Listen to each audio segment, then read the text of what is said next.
Hola, ¿qué tal? Buenas noches y bienvenidos a un capítulo más del YE aquí en Es Asturias en Televisión, en una jornada esta, la del 19 de septiembre, que viene marcada por el desfile del Día de América en Asturias. Bueno, pues las carrozas, los aigas, los grupos folclóricos han llenado la calle Uría de Oviedo y algunas de las céntricas calles de la capital asturiana de color, de música, de espectáculo, en definitiva, ante unos ovetenses, asturianos y otras personas que nos visitan que no han querido perderse esta fiesta declarada de interés turístico nacional y que ha reunido en la capital asturiana a miles de personas que han disfrutado, como ven, del paso de las carrozas, algunas de ellas, o la práctica totalidad, todas, ¿por qué no?, verdaderamente espectaculares. Bueno, las reinas, las damas, polémicas aparte, lucieron en su máximo esplendor ante una población entregada que las vitoreó a su paso. Los festejos continúan en la capital asturiana y lo que continúa ahora es el programa que ya comienza, como siempre, con la cabecera.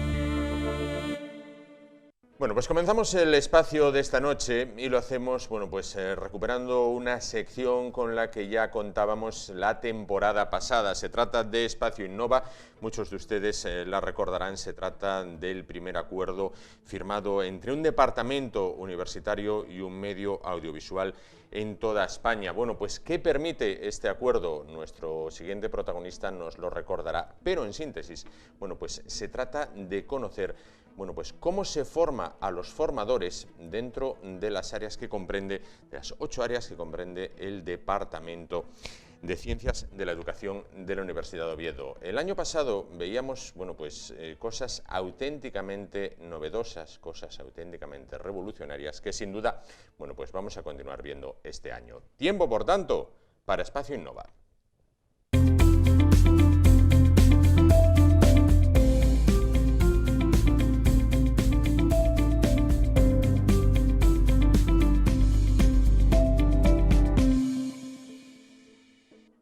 Encendemos la bombilla al saber, la bombilla de la investigación, para recibir a Alejandro Rodríguez, director del Departamento de Ciencias de la Educación de la Universidad de Oviedo. ¿Qué tal? Buenas noches. Muy buenas noches, Juan. Muchas gracias. Bueno, recién iniciado el curso, ¿cómo se ha iniciado? ¿Cómo fue esa vuelta a las aulas? Bueno, cualquier vuelta a las aulas en cualquier etapa educativa siempre tiene algo de incertidumbre y de expectativa ante lo que es los meses que nos deparan por delante.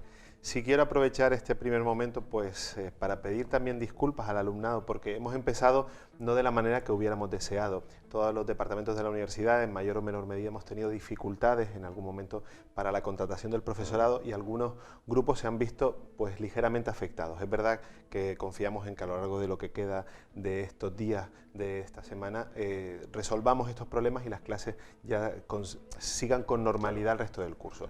Más allá de eso, pues con mucha ilusión, es un nuevo curso que el profesorado al menos siempre afronta como qué nos depara el nuevo alumnado al que vamos a impartir docencia y por supuesto continuar con nuestras investigaciones, con nuestras innovaciones. Y me atrevo a decir que esa bombilla que has comentado al principio no solo es lo que dijiste, sino que también es el símbolo de la innovación. Sí, no, sin duda. Hacer honor al nombre de este espacio, que agradezco nuevamente que podamos reeditar un segundo curso. Acertamos, por lo tanto, situándola. El alumnado, ¿lo han visto motivado? ¿Lo han visto con ganas? ¿Lo han visto, bueno, venga, vamos a afrontar esto bien? ¿O ya estamos contando a ver cuánto queda para Navidad? Yo por mi experiencia como docente, no. Efectivamente yo creo que es la expectativa y la ilusión de un nuevo curso, de ir avanzando, de ir progresando en una formación universitaria, sobre todo cuando impartes docencia ya en esos últimos cursos de una carrera, pero los que llegan nuevos es una mezcla entre incertidumbre acerca de qué es la universidad en los primeros cursos y por supuesto pues todo lo que conlleva adaptarte a un nuevo horario, unas nuevas asignaturas, un nuevo profesorado, porque todos tenemos nuestra forma de impartir docencia. Pero desde luego yo creo que motivado, podría decir que motivado e ilusionado. Yo creo que en los primeros días de curso el alumnado llega así. Luego ya hay vaivenes, las curvas de la tensión y de la motivación van variando. Sí. Dirige usted, me corrige si me equivoco, el tercer departamento más grande de la Universidad de Oviedo con 8 áreas. Efectivamente. Para aquellas personas a las que la universidad ya les queda lejos, ¿qué es un departamento de universidad? Bien, para entendernos, conocemos siempre o de manera más habitual una facultad o una escuela que también las hay en la universidad, pero dentro de las facultades el profesorado está adscrito a los departamentos. En el departamento que yo tengo el honor de dirigir hay 8 áreas que son pues de didácticas generales y específicas, métodos de investigación en educación y teoría e historia de la educación. Las asignaturas de los diferentes grados vinculados a esta disciplina se agrupan en este departamento. Hay 8 áreas y efectivamente somos un departamento que supera pues casi los 120 profesores, entre profesores a tiempo completo y asociados, que es aquella figura de profesores y profesoras que trabajan fuera de la universidad y que completan un horario dentro y que son sin duda un gran tesoro para la universidad porque nos permite seguir conectados, lógicamente, con ese espacio profesional en el que desempeñan su labor. Claro. Bueno, la temporada pasada, nos referimos a los años para nosotros van por temporadas. Bueno, veíamos cosas verdaderamente innovadoras. Veíamos, bueno, pues desde una granja que situaron sus compañeras ahí en esa mesa y pasándole una tablet, pues cobraban vida los elementos de la granja. Bueno, muchas otras cosas que a mí verdaderamente me dejaron maravillado. Aquello que la letra con sangre entra, que se decía, bueno, afortunadamente en tiempos pasados, ha pasado mejor vida. ¿Qué es lo que vamos a poder ver este año? Yo creo que afortunadamente no solo ha pasado a mejor vida, sino que creo que ya a día de hoy en educación es difícilmente recuperable y espero que nunca lo sea. Yo creo que estamos en un momento en la formación en la que necesariamente pasa por el uso de las tecnologías, pasa por implementar ese mundo en el que el alumnado, ya no digo que sean prácticamente nativos digitales, en algunos casos lo son, ya tienen un uso muy superior al de sus propios padres y madres, sino que pasa además por innovar y cambiar en la educación, en que la formación incluso de aquellos que van a ser futuros formadores y formadoras sea lógicamente más innovadora. Claro. Por tanto, apelar a cómo se hacía en tiempos pasados, de luego yo creo que está completamente descartado. Tenemos además un departamento, prueba de ello fue la temporada pasada, vosotros estáis con temporada, nosotros con cursos, claro, prácticamente lo mismo. Efectivamente es seguir apostando por ello. A veces el alumnado, yo sigo diciéndolo, en los primeros momentos es reacio a determinadas innovaciones porque una innovación implica un cambio. Y en general los seres humanos somos bastante reacios al cambio, pero luego una vez que entiendes la importancia de esa innovación y de la importancia que tiene no solo como estudiante universitario que eres, sino como futuro formador, creo que no solo la aprecias, sino que encima te profundizas en ella todo lo que puedes. Claro. ¿Investigar es solo para la gente de ciencias? Porque normalmente decimos, personal investigador de la Universidad de Oviedo, y dices, Otín y sus discípulos, y gente con el microscopio y la bata blanca. Los de letras también innovan y también investigan. Por supuesto, yo apelo a que, con el respeto por supuesto a todas las personas que has comentado, que son investigadores de renombre incluso más allá de la Universidad de Oviedo y de nuestro país, nuestro departamento se llama de Ciencias de la Educación porque para formar en educación hace falta tener ciencia detrás. Una ciencia no solo fundamentada en investigaciones, fundamentada además en resultados empíricos, sino además fundamentada en una gran formación. Yo creo en ese sentido que cuando hablamos de ciencias de la educación y de investigación en los ámbitos de las ciencias sociales y de las humanidades, me atrevería a decir, creo que poner en duda el carácter científico es sin duda vernos como hermanos o hermanas menores. Yo reivindico ese papel que tiene la educación como un ámbito científico fundamentado en investigación y que por supuesto necesita la investigación para mejorar día a día. Claro. ¿A qué nivel está Asturias dentro de la innovación docente en el panorama español? Personalmente tengo la opinión de haber estado en otras comunidades autónomas formándome e incluso trabajando y ya como investigador ahora en la Universidad de Oviedo, como profesor, yo tengo un muy buen concepto de cómo está la innovación en Asturias, no solo porque la conozca de primera mano, en los centros educativos en general, de todas las etapas en las que he tenido la ocasión de moverme, sino que creo además que desde la Consejería de Educación y Cultura, tanto en el periodo anterior como en el que se inicia ahora, hay una política y una línea de trabajo importante de apoyo a la innovación. El problema es que la innovación no puede ser impuesta desde fuera. La innovación, ante todo, hay que creérsela en un centro, hay que apostar por ella, y creo que cuando hablamos de un centro educativo, la innovación exige estabilidad en el profesorado. Porque es verdad que un curso que son 9 meses en el ámbito educativo da para mucho, pero también da para muy poco. Y las innovaciones requieren sobre todo sosiego en el tiempo y estabilidad para que una innovación metodológica en un centro se convierta de verdad en un proyecto de centro y que sea independiente al profesor o profesora que ha llegado a un curso y que quede incorporado como una seña de identidad. Y eso pasa también en la universidad, cuando tenemos determinadas asignaturas e intentamos innovar en ellas y a lo mejor no las podemos mantener de un año para otro. También ahí se ven resentidas. Es verdad que en la universidad el cambio es menor que en los centros educativos, pero intentando y volviendo al principio de la pregunta, Juan, de verdad creo que tenemos una comunidad autónoma que puede estar, por supuesto con todas las mejoras que haya que incorporar, bastante satisfecha con su nivel de formación, de innovación del profesorado y del compromiso que tiene el profesorado asturiano en este ámbito. Vamos a ahondar en esto, si le parece. Vamos a hablar más en detalle del profesorado. ¿El profesor debe ser visto por el alumno como un amigo o debe ser en todo momento una autoridad en el aula?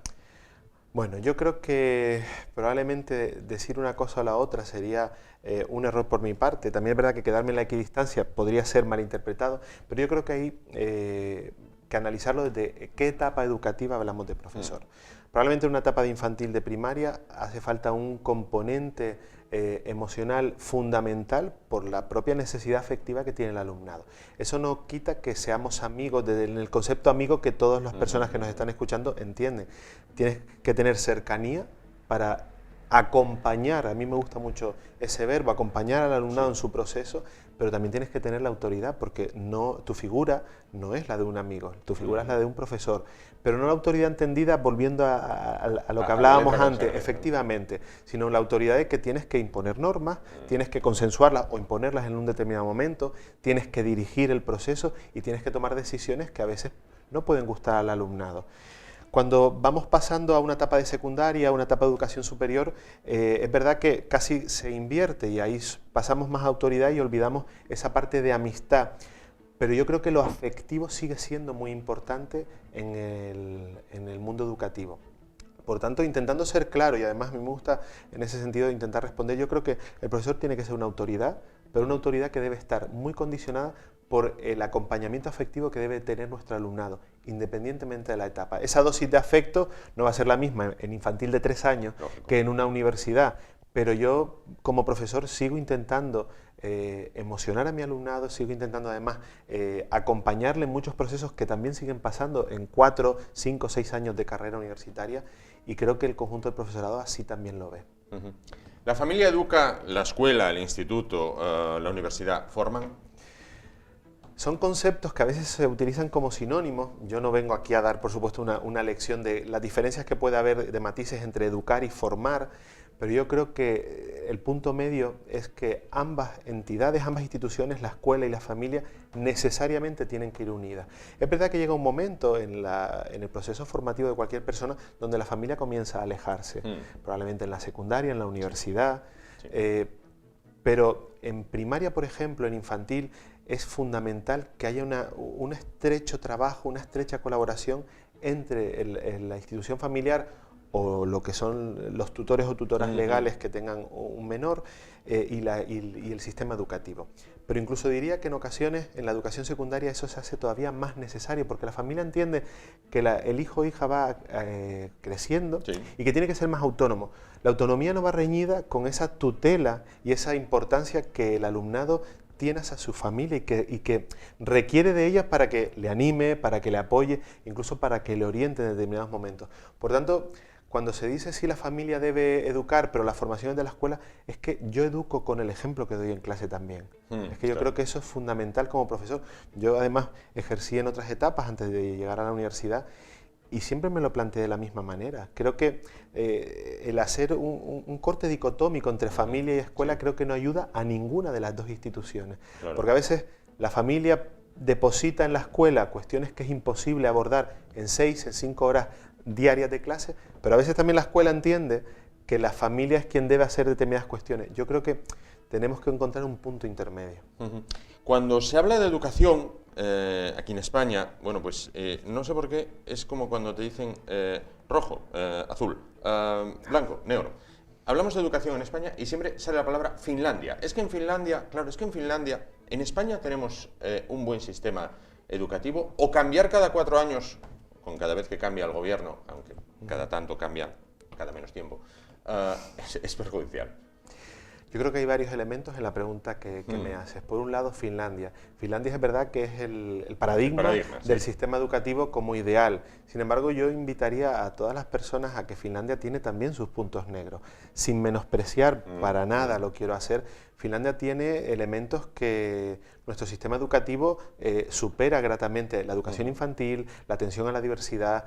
Yo creo que en ese sentido debemos mirarnos en sistemas educativos que sacan mejores resultados, por ejemplo en PISA, de ahí que Finlandia sea como ese icono, ese faro en el que todos los miramos, pero yo reivindico lo que tiene nuestro sistema educativo, que es un sistema educativo bastante equitativo con el alumnado, es decir, el origen familiar, socioeconómico del alumnado, nuestro sistema educativo trata de compensarlo y obtenemos muy buen resultado en ese sentido, pero es verdad que tenemos un sistema educativo pues envejecido, es verdad que hemos sufrido la crisis en ese ámbito de manera importante, pero yo reivindico esa labor que hace el profesorado, esa labor que hace el personal de administración y servicios para tener un sistema educativo potente. Y yo, por tanto, creo que Finlandia es un referente, pero no en todo. Claro, yo creo que debemos incluso potenciar lo bueno que tiene nuestro sistema. Bueno, lo que decíamos, por otra parte, cambiar cada 4 años de sistema educativo es bueno. Gobiernan unos, tienen un sistema,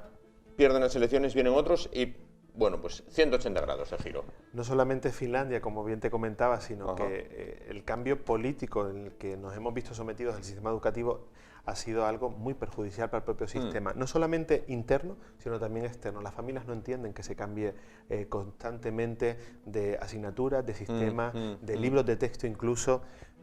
Yo apelaría, como siempre lo hago y creo que es una constante en todas las personas que nos dedicamos a la educación, la necesidad de que la educación se saque fuera del debate educativo, que no sea un arma arrojadiza, que los políticos se pongan de acuerdo en un sistema que sea estable, y un sistema que además las leyes no solamente están para legislar la estructura, la definición de cada etapa, sino que las leyes lo que tienen que dar es un cuerpo precisamente normativo para que luego el profesorado, las familias, el alumnado pueda actuar de manera lo más coherente posible. Yo en ese sentido no solamente es una petición de pacto educativo, que se le ha venido a llamar, sino de la necesidad de que cada 4 años, ahora es verdad que puede ser menos, se cambien las leyes educativas.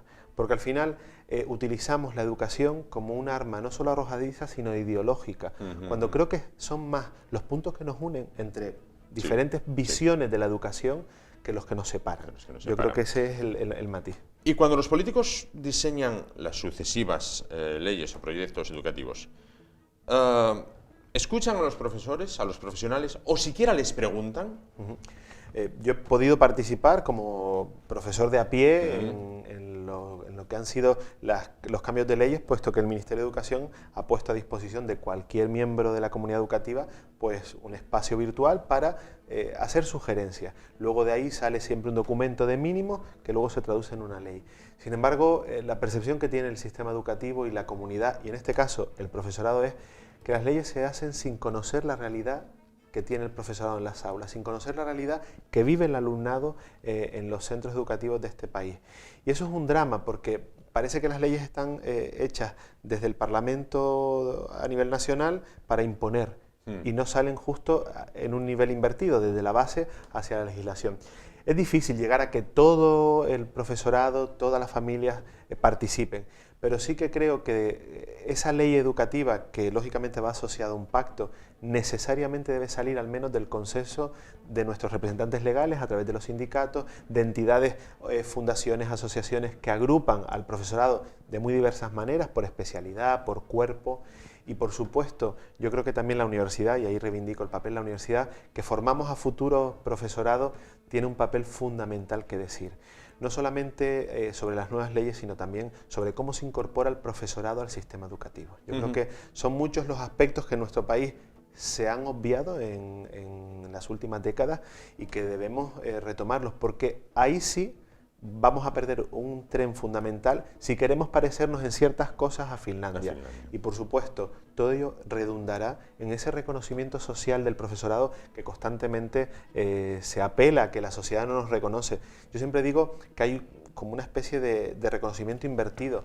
Recordamos de manera muy afectiva a nuestros maestros y maestras de infantil, de primaria, pero luego se va alejando ese reconocimiento en la secundaria, en la universidad apenas existe. Sin embargo, yo creo que todas las etapas son fundamentales en la vida de una persona y el reconocimiento social no solo pasa en la nómina, pasa también en entender que el ser profesor no es una profesión menor. El ser profesor, profesora es algo fundamental para un sistema educativo, pero sobre todo para una sociedad. Y así lo han entendido muchos países, algunos de ellos de nuestro entorno. De manera telegráfica, bajo su opinión o criterio profesional, ¿deberes sí o deberes no? Es que creo que no puede decirse sí o no. Yo creo que hay que continuar la labor formativa que se hace en la escuela, en casa, por supuesto ajustándonos a la edad del alumnado, al momento y por supuesto coordinando con el resto del profesorado que pueda impartir clase a un mismo alumno qué tipo de deberes se mandan a casa. Y también por una cuestión, y es que no todas las familias ni pueden, ni tienen ni la capacidad, ni la formación, ni el tiempo a veces para dedicar a esos deberes. Por tanto, creo que debe ser algo racional y así lo indica en este caso la Consejería de Educación en su circular de inicio de curso para todos los centros de Asturias, que hay que ser racionales, pero eso no implica ni un sí ni un no. El alumnado, en función de la etapa en la que está, debe tener derecho a jugar, a divertirse y a tener un espacio más allá del ámbito formal de la escuela. Por tanto, debe haber deberes, sí, pero racionalmente y además creo que coordinados fundamentalmente con todo el profesorado que da clase a un mismo alumno o alumna. Alejandro Rodríguez, director del Departamento de Ciencias de la Educación de la Universidad de Oviedo. Llegamos casi al final. Bienvenido de nuevo tanto usted como sus profesores, como sus compañeros. Muchas que van a acompañarnos cada 15 días.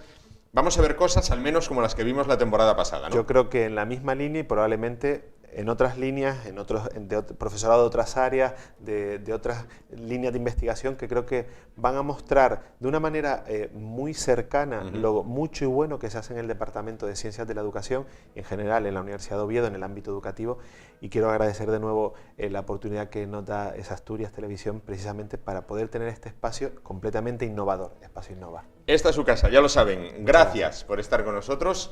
Y ya lo saben, cada 15 días aproximadamente, pues tendremos con nosotros profesionales de la educación que nos van a poner cosas que aquellos que ya dejamos las aulas hace ya bastante tiempo, pues son, prácticamente una revolución. Nos vamos muy rápido a los anuncios, volvemos más rápido aún y continuamos el programa de esta noche. Hasta ahora.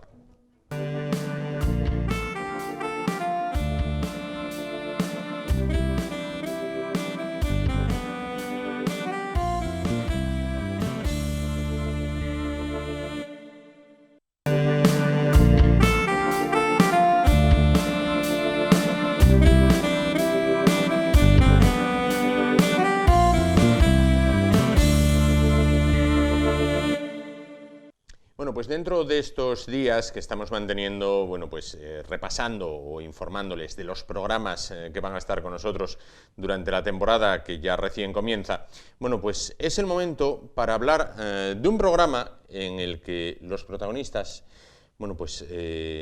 muchas ocasiones no se pueden medir, no se pueden pesar, no se pueden contar, no se pueden ver a simple vista.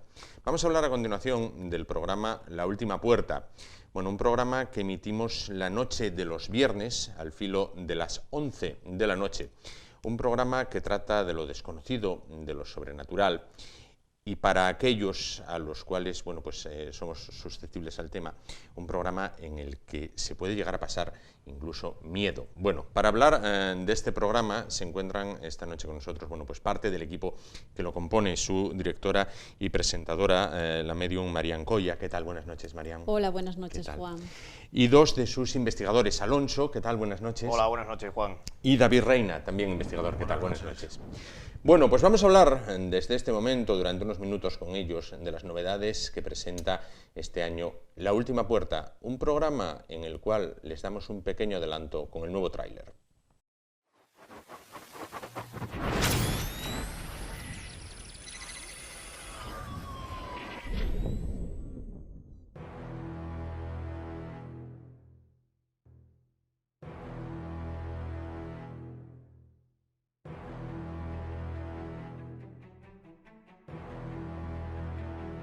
Hoy nos hemos desplazado hasta tierras de Zamora, a un lugar muy especial. Nos encontramos en la estación de tren de Abejera de Tábara, situada en el municipio de Riofrío de Aliste.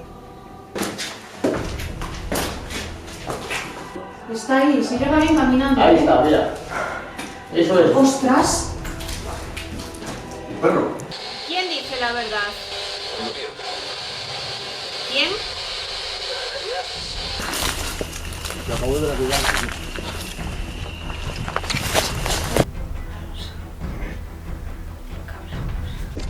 La polla.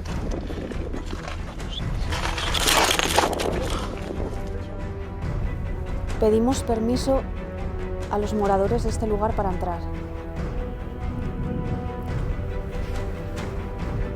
Se nos cerró la puerta. Creciendo cuanto más avanza la noche. Pero... Mira, me las apagó. De tronca de madera. Sí, de esas.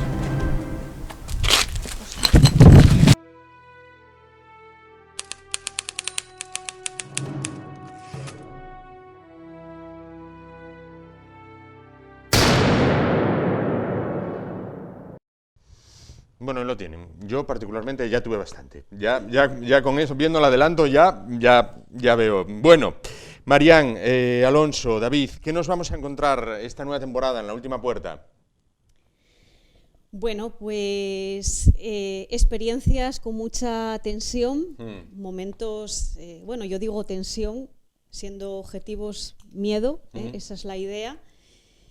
Y bueno, yo creo que venimos pues cargados con un programa con muchísima emoción. Siempre intentamos superarnos en cada trabajo, en cada investigación.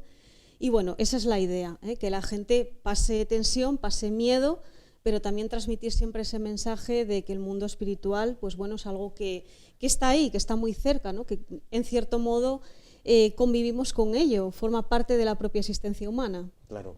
Bueno, entiendo que la ventaja que tiene un medio audiovisual, la ventaja que tiene un programa de televisión, es que lo que vosotros veis, lo que vosotros grabáis, luego el espectador lo va a ver reflejado en casa. No es como, por ejemplo, el que lee un periódico que simplemente se lo están contando y ya tiene que echar la imaginación a volar, bueno, pues para imaginarse un poquito aquello, aunque haya fotografías de los hechos, cómo fue la situación. Aquí lo que vosotros, en este caso, grabáis, investigáis, es lo que el espectador va a ver en casa, ¿no?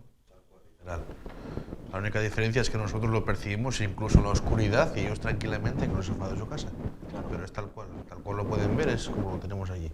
Aumentando la temperatura, olores y demás situaciones. Claro, aquello que no se puede, en este caso, pues transmitir. Pero, Alonso, lo que decía Marián, la gente va a pasar miedo. Sí, evidentemente, al final de eso se trata, ¿no? De que pasen miedo y de transmitir a la gente, pues realmente eso, esa sensación, lo que nosotros vivimos in situ. Porque nosotros podemos intentar transmitir lo máximo posible, pero al final vivirlo es lo más importante y que queremos que ellos lo vivan con nosotros, realmente. Entonces, bueno, intentamos de todos los modos y de todas maneras, pues hacer lo que nos gusta y mostrárselo a ellos, realmente. Claro. ¿Qué lugares vais a visitar esta nueva temporada en La Última Puerta?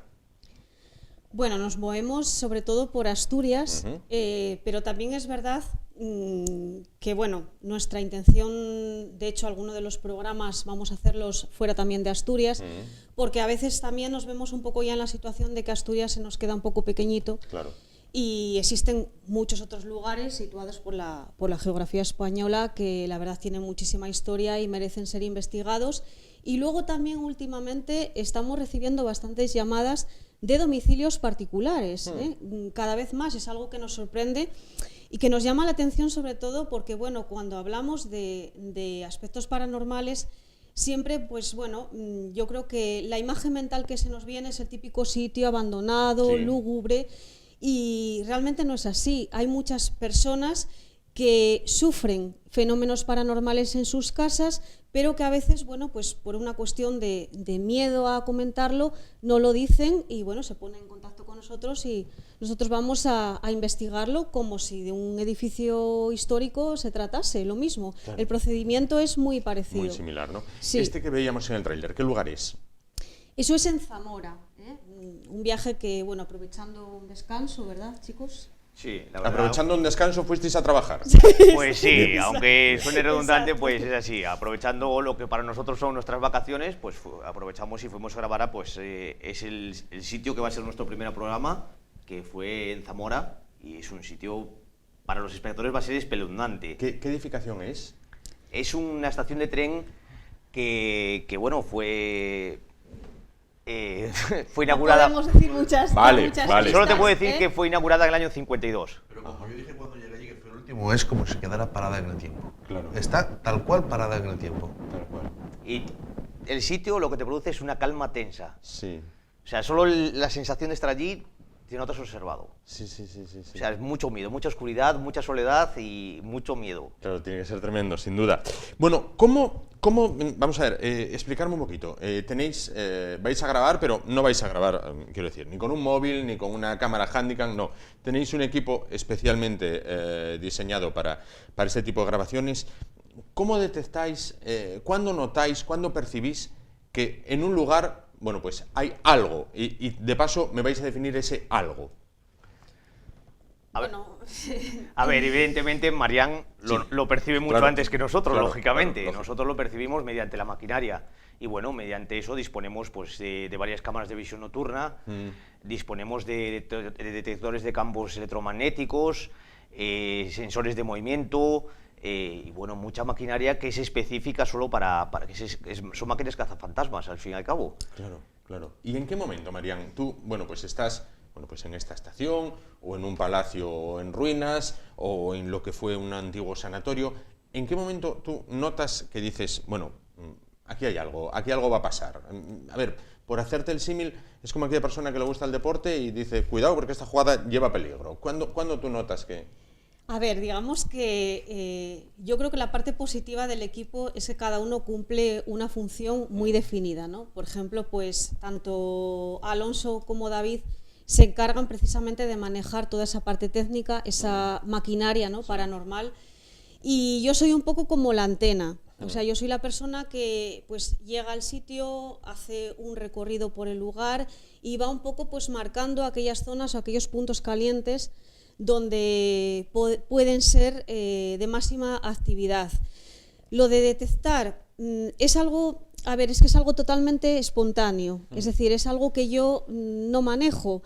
Yo puedo detectar algún tipo de presencia, por ejemplo, aquí ahora mismo, no digo que sea, tranquilo, a modo de ejemplo, quiero decir, en mi vida, en mi día a día, ¿vale? Tranquilo. Salgo por la ventana, mira lo que te digo, por la ventana salgo, pero además corriendo. Sí. O, lógicamente, en lugares especiales, lugares que ya conllevan tras de sí una historia, como por ejemplo esta estación de la que hablábamos, que además fue un punto negro, donde hubo una serie de acontecimientos, cuando la guerra civil, un choque de trenes, bueno, una serie de acontecimientos que hacen que ese lugar, lógicamente, quede impregnado por esa energía especial. A ver, en esos lugares normalmente suele ser casi inmediato, o sea, suele ser el llegar ahí y empezar a percibir, ¿no? Claro, entonces... Bueno, yo, como se decía antes por las casas, yo me estoy respigando en este caso. Bueno, ¿qué anécdotas podéis contar no solo de este capítulo, de esta estación de Zamora, sino bueno, de las temporadas anteriores? Bueno, pues qué anécdotas que, a ver, vosotros dos no sois ningunos críos, quiero decir, ya sois hombres hechos y derechos, pero que hayáis dicho...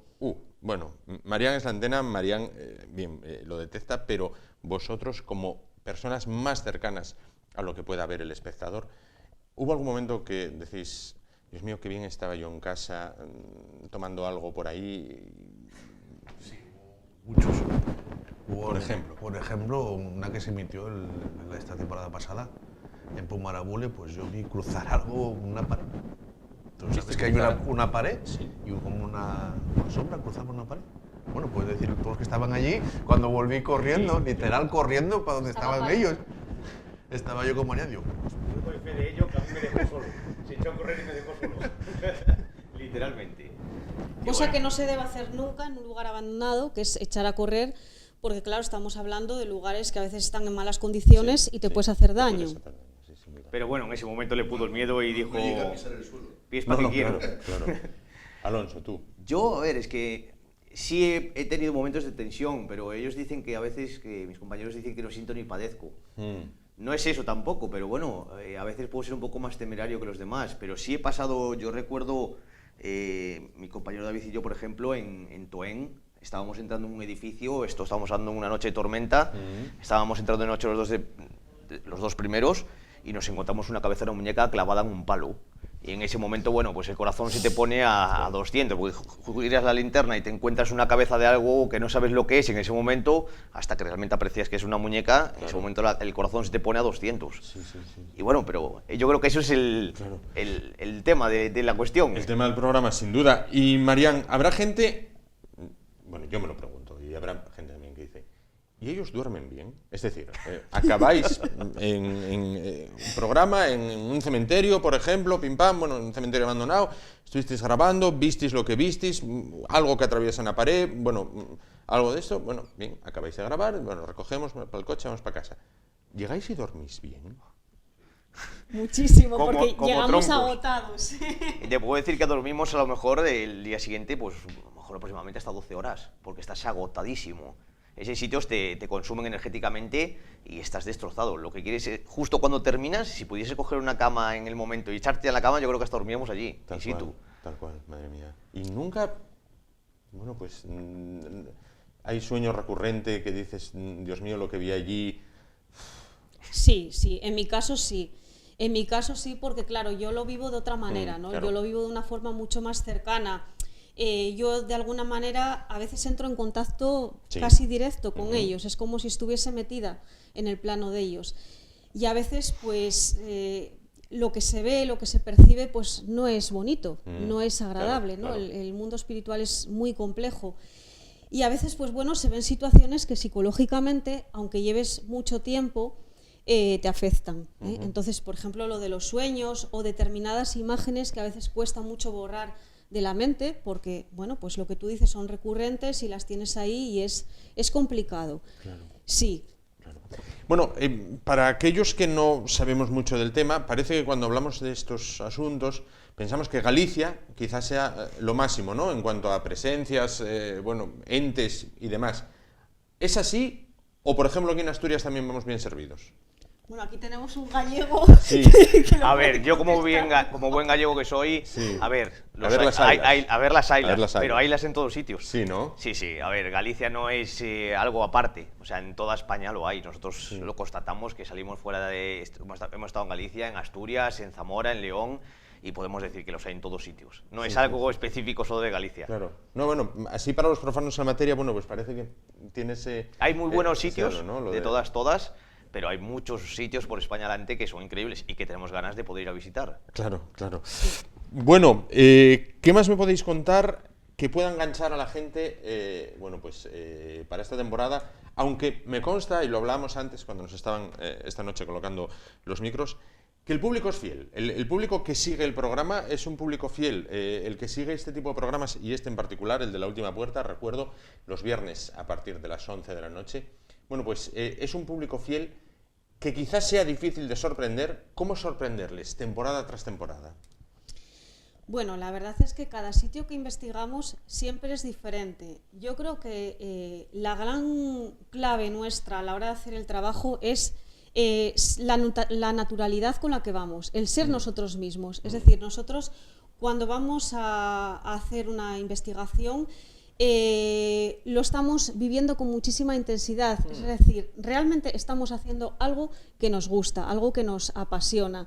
En ese momento ni siquiera somos conscientes de que lo estamos grabando con una cámara, de que eso se va a emitir en un programa de televisión. No, realmente nosotros vamos a vivir la experiencia. Si estamos tensos, lo transmitimos. Si tenemos miedo, lo comentamos entre nosotros. O sea, todos somos totalmente naturales.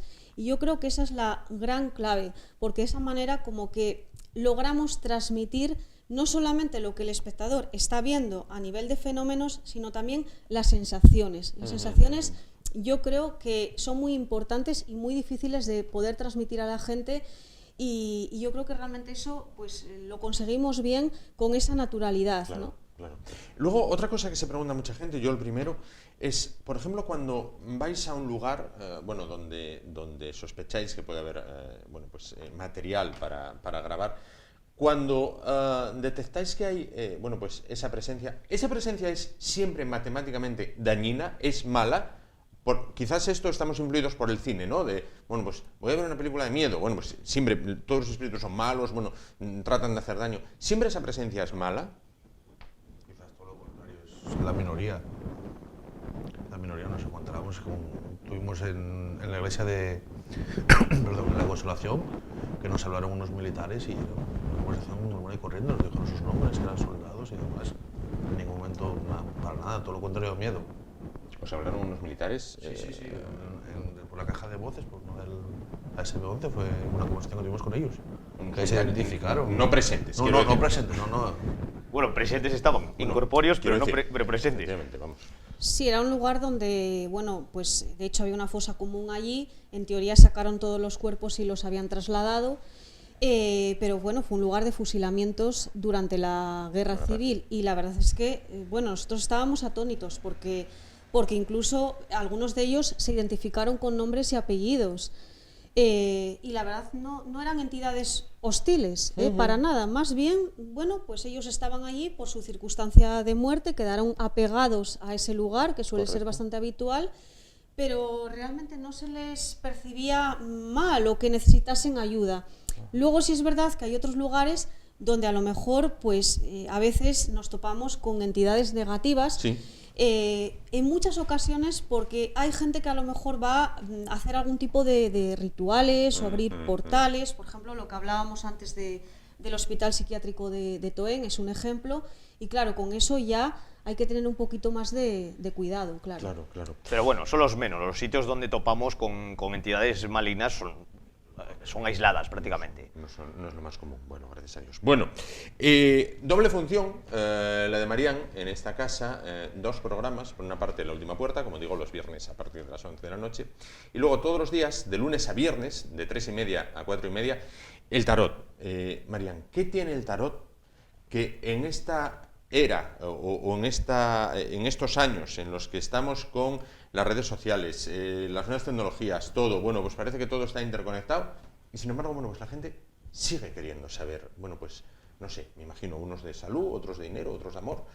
Sí, a ver, el tarot tiene magia, es una herramienta muy antigua, de un origen que a ciencia cierta ni siquiera se sabe, muy desconocido, y que realmente funciona. Es capaz de resolver situaciones de una era moderna, que dices, como una herramienta tan sumamente arcaica realmente se puede posicionar y trasladar a una situación real, ¿no?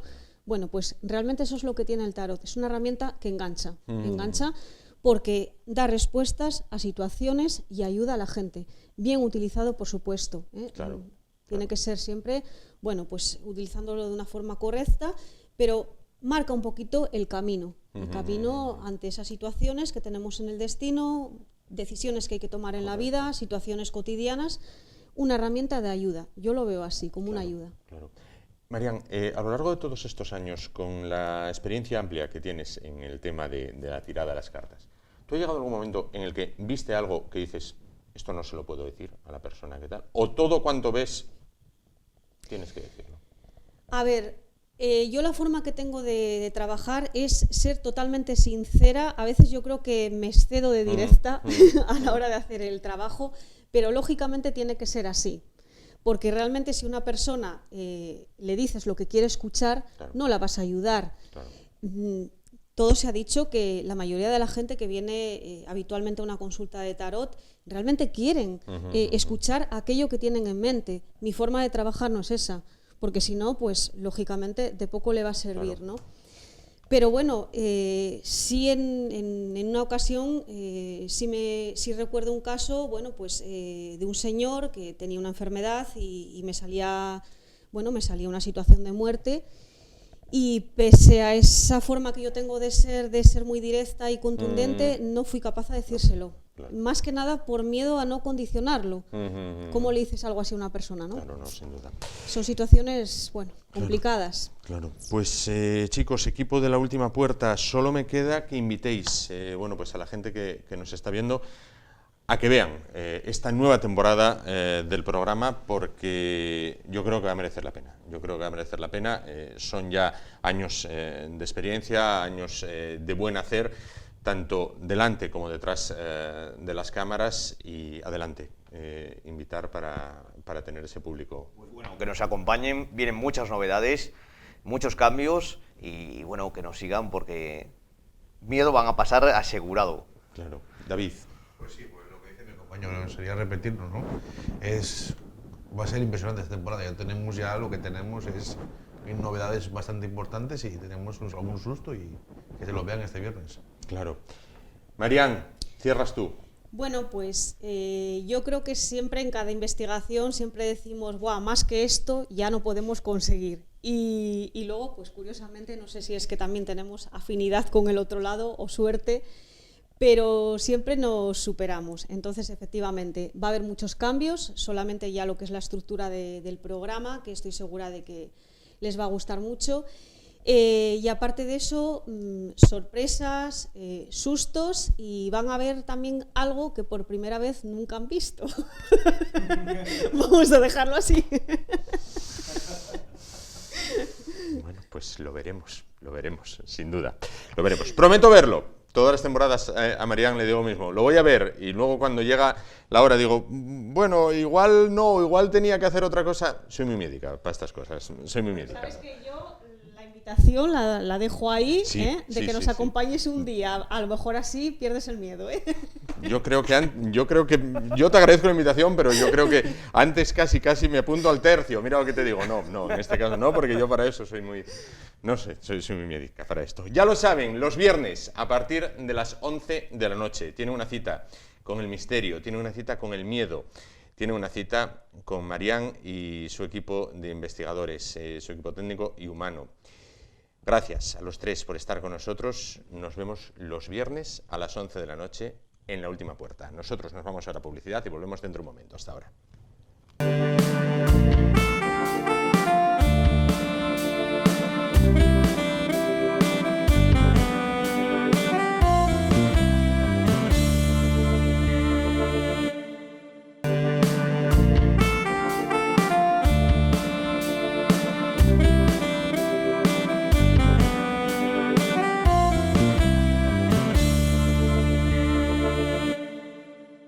Bueno, y para poner punto y final al programa de esta noche, vamos a hacerlo, bueno, pues hablando de literatura, hablando de libros escritos en Asturias. Es el caso del libro que nos ocupa a continuación. Lleva por título La Semilla, ahí lo ven en la pantalla.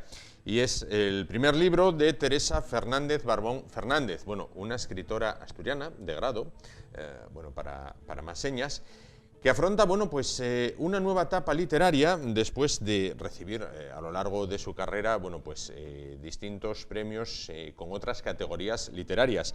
Teresa Fernández Barbón Fernández es licenciada en Filología Francesa y maestra industrial en los estudios de edición de arte. Escribió su primer cuento en el año 1986. Vamos a hablar a continuación de este libro, de La Semilla, el libro que tengo en mis manos, y vamos a hablar también, bueno, pues del momento que atraviesa, bueno, pues su creación literaria. Teresa, ¿qué tal? Buenas noches. Hola, muy buenas noches. ¿Qué tal? ¿Cómo se encuentra? Bueno, muy bien. Bueno, genial. Bueno, vamos a ver, ¿qué nos encontramos en este libro, en La Semilla? Bueno. Porque luego usted lo va a explicar, yo voy a leer también la contraportada, me parece de aventuras totales.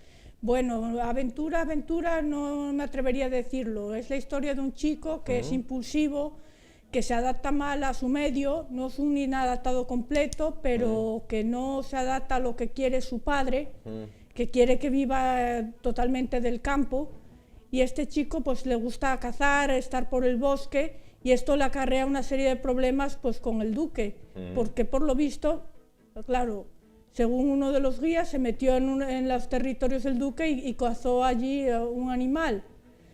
Entonces esto le hace vivir una vida de servidumbre en casa del duque hasta que consiguen sacarlo de allí sus tíos maternos y emigra al Canadá. Sí. allí en el Canadá se instala, hace su vida, tiene una familia y tanto él como sus descendientes siguen las vicisitudes de la colonia hasta que los expulsan los ingleses. Claro. Entonces iríamos del siglo XVII al XVIII. Eso quería preguntarle. Nos situamos entonces en un contexto histórico de los siglos XVII y XVIII.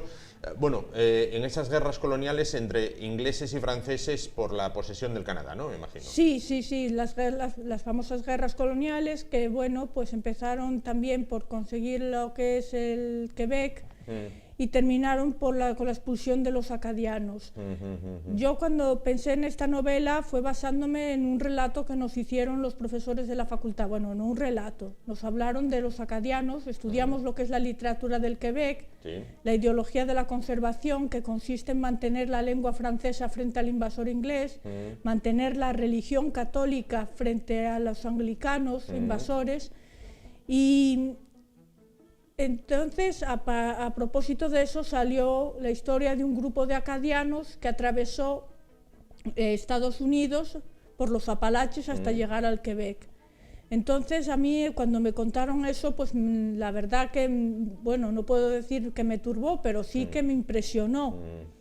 Y pensé, bueno, pues es que sería una buena novela, pero en ese momento, pues estaba pues en quinto de carrera, pues con 24 años, pues no tenía los medios ni la forma de encarrilarlo, hasta que pasado un tiempo, siguiendo los talleres de Tino Pertierra, pues conseguí más o menos trazar un personaje, trazar una línea de narración y por lo menos colocar a ese descendiente de Jean Latour, Philippe Bouchard más adelante, entre ese grupo de acadianos que toma la decisión de marchar de Georgia porque ahí están expuestos a enfermedades contagiosas como el tifus, el cólera, las chinches, y deciden que, bueno, que es preferible morir caminando que esperar morir ahí. ¿No? Claro. Esto puede evocar un poquito al Último Mohicano. No pensé en el Último Mohicano, no. Lo que pasa es que, bueno, todos los pueblos tienen su epopeya, tienen sus héroes, y digamos que los acadianos, que sí que se consideran pueblo, pues tienen esa epopeya, entre otras cosas, porque fueron dispersados por todo, no por todo el mundo, sino por las colonias americanas. En algunas fueron completamente asimilados, en otras pues tuvieron que marchar porque nadie les hacía caso, las autoridades los dejaron. Pues fue el grupo de Long Island, donde otro de los descendientes es una mujer, Lucille, está allí, pues nada, viviendo de la caridad ajena y aguantando el frío, y deciden también que se van. Claro.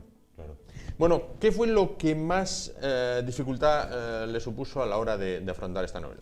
Pues la dificultad estuvo que, bueno, tuve que documentarme, tuve que bucear por internet.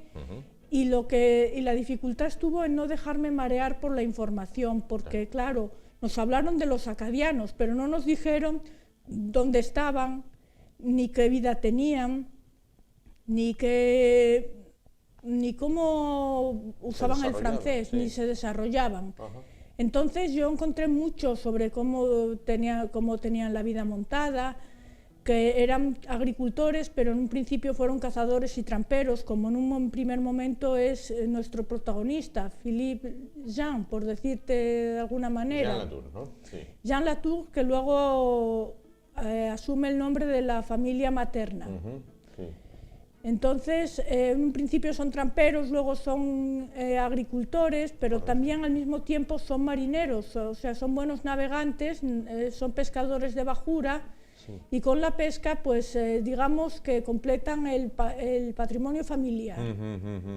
Bueno, no es su primera obra, en este caso sí es su primera novela. ¿Cuánto tiempo ha empleado en escribirla? Aproximadamente un año. Aproximadamente un año. Bueno, anteriormente, en 1986, escribió su primer cuento. Desde entonces ha firmado relatos, microrrelatos y poesía. En el 99 obtuvo un accésit del concurso de cuentos Valentín Andrés. Es decir, ha llevado una vida ligada a la literatura, de un modo u otro. Sí, bueno, yo lo que he buscado un medio de expresarme. Y bueno, pues empecé con los 19 años con un cuento inspirado en el abuelo de una amiga, que era un viajero infatigable, y ese cuento fue un hombre que no quería quedarse atrás. Y bueno, pues a partir de entonces, digamos que no supe parar. Claro, no hay tampoco por qué parar, ¿no? Bueno, a veces hay parones porque, ¿cómo te diría yo? Te bloqueas.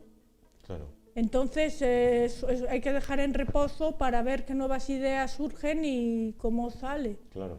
Más adelante fue seleccionada y finalista en diferentes concursos convocados por el colectivo Diversidad Literaria. Sí. En 2016 quedó seleccionada en el 4º concurso de microcuentos convocada por Talento Ediciones y finalista en el 2º homenaje a Mario Benedetti. Ha obtenido la mención de honor en los concursos de cuentos y poesía organizadas por la revista Por Escrito y en 2009 participó en la antología de cuentos y reencuentros. Asimismo, colabora con distintas revistas. El tema de los cuentos están en desuso, quiero decir, en la época de Internet, las nuevas tecnologías, el ordenador, el móvil, la tablet, la PlayStation que tienen los chavales. Ahora mismo es difícil que pequeños y mayores se acerquen a un cuento, a una poesía, a un microrrelato. Bueno, ahora, teniendo en cuenta Internet, que ahora hay blogs, no hay dificultad para acercarse al cuento. Yo, de hecho, tengo un blog y en él escribo, pues alterno prosa y poesía y pongo cuentos y pongo poesía y entonces está más al alcance. Lo que ocurre es que hay mucha información, entonces la gente, pues yo creo que se dispersa, pero el cuento en un principio no. Además, lo que yo encontré difícil al hacer esta novela fue el riesgo de enrollarme demasiado, de hacerlo farragoso, de perder la línea de narración, mientras que con el cuento no. En el cuento hay que tener mucho cuidado, hay que sintetizar muchísimo más. Claro. Es un desafío. ¿El cuento indefectiblemente es siempre para niños? No. No. El cuento es para adultos también. Claro, claro. Por otra parte, dígame su escritor favorito. Balzac. Balzac. Balzac, Baroja. Me gusta la frase corta. Bueno, aprendí a usar la frase corta porque lo pasé mal haciendo exámenes en francés. Nuestra lengua es muy verbosa, admite más la frase larga, mientras que el francés es más sintético. Y claro, ¿qué te puedo contar? Claro.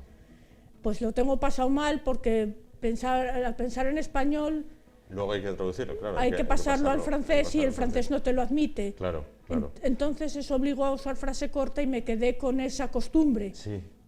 Bueno, no hay mal que por bien no venga, ¿no? Por otra parte. ¿Su libro favorito? ¿Mi libro favorito? Bueno, no tengo así libros favoritos, pero si tuviera alguno sería Le Père Goriot, Papá Goriot, de Balzac.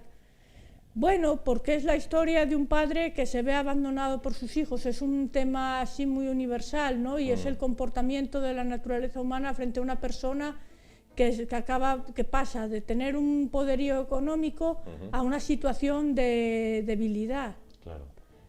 ¿El último libro que ha leído? Uy, pues el último libro que he leído, pues digamos que tengo una pequeña crisis lectora. Sí. Ah, sí, La Guerra de las Dos Rosas. ¿Ah, sí? Sí. Me gusta la novela histórica. Y bueno, la verdad es que no lo vi delante. Claro. Me lo leí de un tirón. ¿La Guerra de las Dos Rosas de...? El autor se me ha olvidado el nombre del autor. Bueno, no hay problema, lo apuntamos. La Guerra de las Dos Rosas, en este caso. Amante, entonces, de la literatura histórica. Sí, me gusta. Cuando se afronta la literatura histórica, ¿está permitida la licencia o es un lujo poner, bueno, pues ahora voy a hacer lo que haría Julio César, voy a hacer lo que haría Napoleón, voy a hacer lo que haría el zar de toda la Rusia? Es un lujo, bueno, hay que contar con correspondencia, con documentos, hay que leer a otros autores, por ejemplo, para ponerte en el lugar de Julio César hay que leer a Suetonio, a Plutarco. Al propio César. Bueno, Julio César ahí no es muy imparcial porque lo único que hace es hacerse autopropaganda. Era un autopropagandista, ¿no? En este caso. Sí, manejaba la propaganda perfectamente. Perfectamente, sin duda. No hay más que verlo en la Guerra de las Galias. Sin duda. ¿Le gusta Arturo Pérez Reverte? Sí. ¿Sí? Sí, he leído La piel del tambor, entre otras cosas. Claro. ¿Los niños o los escolares actualmente tienen abandonada la lectura? Bueno, eso depende de los padres. Lo que hay, padres lectores, niños lectores. Sí. Entonces, yo, vamos, abandonada la lectura, bueno, doy clases particulares a niños y yo sí observo que los libros no están tan presentes como deberían. Pero bueno, yo veo que hay un esfuerzo por parte de la enseñanza de inculcarles la lectura. Claro. Porque en muchas ocasiones yo he tenido que ayudarlos a leer pues obras preparadas para jóvenes, para niños, y eso es un esfuerzo, pero claro, también el ejemplo de casa es importante. Sin duda. Bueno, para finalizar, ¿cuál será la próxima novela? Pues no lo sé. Pero algo hay por ahí. Espero. Espera que sí. Sí. Con también de trasfondo histórico. Pues no lo sé, a mí me gustaría hacer otra cosa distinta porque la novela histórica es muy delicada. Hay que combinar los personajes históricos reales con los personajes ficticios y eso es un equilibrio que es muy delicado y que es muy fácil de romper. Claro. Entonces esa fue otra de las dificultades que me encontré allí, que dije yo, bueno, a ver, no cuentas con documentos para hablar del señor de Poutrincourt, por ejemplo, o de Guy de Mont, no cuentas con novelas que te hablen de ese personaje. Lo que sí leí fue una novela de Napoleón Bourgassait y de él me serví para contar cómo fue la expulsión de los acadianos. Claro. Bueno, pues ya lo saben, todo cuanto nos contaba nuestra protagonista esta noche lo tienen en La Semilla. Bueno, pues este libro que acaba de ver la luz y que les recomendamos, bueno, pues para ahora, para esas noches de invierno en las cuales pues ya no apetece estar en una terraza, bueno, pues tomándose algo como hacíamos hasta hace nada, tan solo unos días, cuando el verano todavía estaba con nosotros. Teresa, muchísimas gracias por estar con nosotros esta noche y volveremos a hablar cuando de nuevo, bueno, pues haya una nueva creación literaria. Pues eso espero. Claro que sí. Pues con este libro nos vamos con La Semilla, esperando que hayamos plantado también ustedes la semilla de querer volver a vernos mañana. Será a partir de las 10 de la noche aquí en el YEDES Asturias Televisión en Telecable. Gracias por su atención y nos vemos mañana.